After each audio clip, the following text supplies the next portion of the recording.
आताच न्याय निवाडा करायची वेळ जर जनतेवर येत असेल, सरकार काही झोपले आहे का?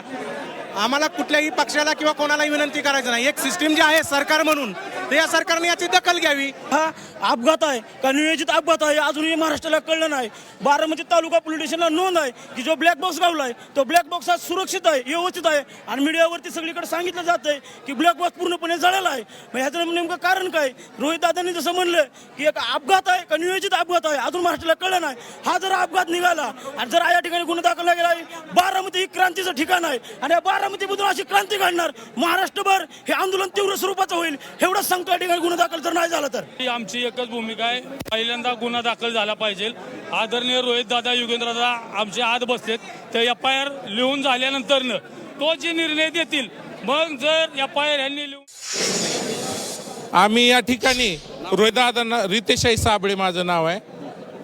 आम्ही या ठिकाणी आमच्या तर्फे संघटनेच्या माध्यमातून रोहित दादांना पाठिंबा देण्यासाठी, तसेच अजितदादांचं जे अपघाती निधन झालंय किंवा अपघाती निधन नसून हा 100% घातपात आहे, याच्यासाठी रोहित दादा जे लढा उभारतायत त्या लढ्यात आम्ही सामील होण्यासाठी आलेलो आहे. आणि या घातपातामागं रोहित दादांना सरकारने सुरक्षा देणं खूप महत्वाचं आहे आणि ती सुरक्षा मिळावी. तसेच आज तुमची मागणी काय आहे? रोहित दादाला सुरक्षा द्यावी का गुन्हा दाखल करावा? आज या ठिकाणी रोहित दादांना सुरक्षा तर मिळावीच, पण अजितदादांच्या साठी जो रोहित दादा गुन्हा नोंदवण्यासाठी आलेत, तो गुन्हा नोंद केल्याशिवाय आम्ही इथून हटणार नाही. हा आमचा पूर्णपणे ठाम निश्चय आहे, निर्धार आहे. आणि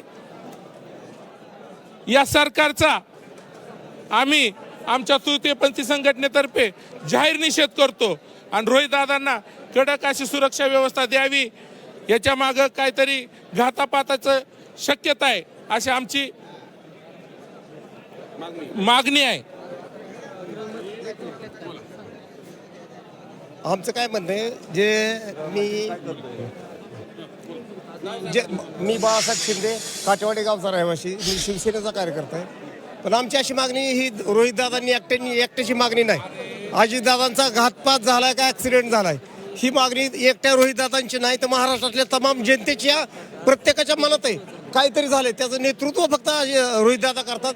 महाराष्ट्रातल्या प्रत्येक माणसाच्या, प्रत्येक लहान मोठ्या वयस्कर माणसाच्या मनात सुद्धा शंका आहे की घातपात झालाय आणि त्याची मागणी रोहित दादा करतात. तर गुन्हा दाखल करून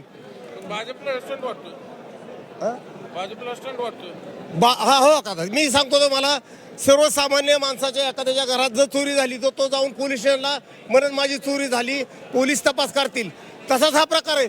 ज्यांची पवार घराण्यात चोरी झाली, पवार घराण्यातल्या माणसाचा, महाराष्ट्रातल्या माणसाचा एक आत्मा हरवला ह्यात ना.